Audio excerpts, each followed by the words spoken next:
Hello, dear friends. Today, our conversation is about aging and how to prevent this process. In particular, we will touch on the aging of our muscles. You all know that we have stem cells in our body. They're kind of a repair kit that the body uses to restore and renew organs and tissues. For example, a wound has formed on the skin, but after some time, the wound heals. The whole thing is that the skin stem cells activated began to divide, and then differentiated into a specific structure which later became our skin. The same processes occur in muscles, in the heart muscle, transverse striated muscles, liver, and so on. The exception is the pancreas and the nervous system. One of the attributes of aging is a decrease in stem cell reserves and deterioration of their quality. If we talk about muscles, it is expressed in the processes of sarcopenia, when after 30 years old a person begins to lose muscle mass progressively. If he does not do specific exercises, the muscle mass is replaced by fatty tissue. As a result of this progressive process, metabolism is disturbed, and the energy supply of the organism suffers. A person begins to spend less energy, hormonal changes occur, and the immune system, cardiovascular system, and so on are disturbed. It negatively affects the overall health of the person. And, of course, physical exercise, both cardio and strength training, leads to the fact that we retain muscle mass. Until recently, the positive effect of physical activity was considered to be related only to the fact that we do some specific muscle work. But recently, in April 2020, scientists at Stanford University published an article proving that it is possible to reverse the aging of stem cells in muscle tissue. In other words, stem cell rejuvenation is possible. So what did they do? They experimented on mice. They took 4 groups of mice, 2 groups of old mice, and 2 groups of young mice. Both old and young mice had to spin like a squirrel in a wheel. The cage contained a rotating wheel, and they ran around as much as they liked for 3 weeks. The control groups of old and young mice stayed in the cages that had fixed wheels. In other words, they weren't allowed to run around. The rotating wheel was an addition to a favorable psychological environment. The first group, let's call them active mice, both old and young mice, were happy to spin the wheel without coercion and at will. The young mice ran 10 kilometers a day, and the older mice ran about 5 kilometers a day. After 3 weeks, when these mice were taken away and moved to a cage without a wheel, they had their muscles analyzed. First, they found that the number of stem cells had not changed in the young or old mice.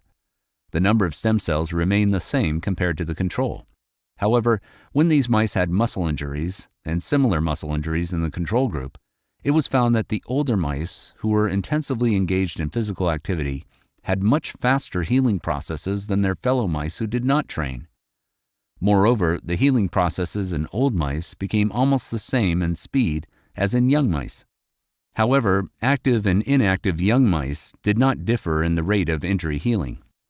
Based on their study, the scientists hypothesized that since the number of stem cells in aging mice did not change, the only thing that helped the active mice heal their wounds faster was improved stem cell function.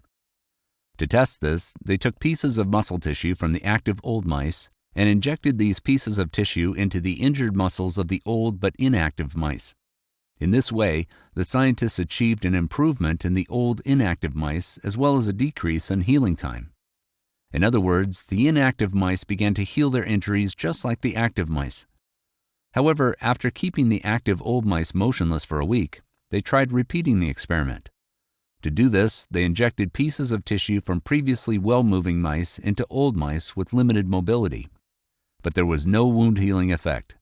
Thus, it was concluded that physical activity of low intensity at will improves stem cell function. How does physical activity do this? It turns out that physical activity activates the production of a protein called cyclin D1 in cells. The cyclin D1 activation of the protein creates a rejuvenating effect on stem cells. What conclusion can we draw from the study? The first is that stem cells and muscle tissue can be rejuvenated. That's already a good thing. The second conclusion is that there is no need to resort to overexertion and force yourself to make incredible efforts to rejuvenate muscle stem cells. It is enough to just regularly, every day, to perform feasible aerobic exercise at a pace that will be comfortable for you. It can be simple or Nordic walking, running, swimming, cycling, but without any effort on yourself. The main criterion is that it should be a pleasure. I previously released an earlier video on the timing of physical activity. There were empirical observations about what level of physical activity provides people with the most favorable effects on length and quality of life.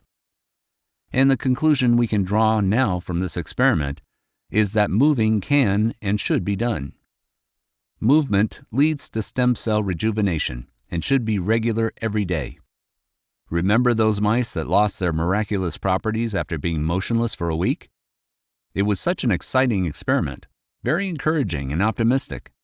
Most importantly, it requires no money or resources from you, just the usual desire to live better and healthier.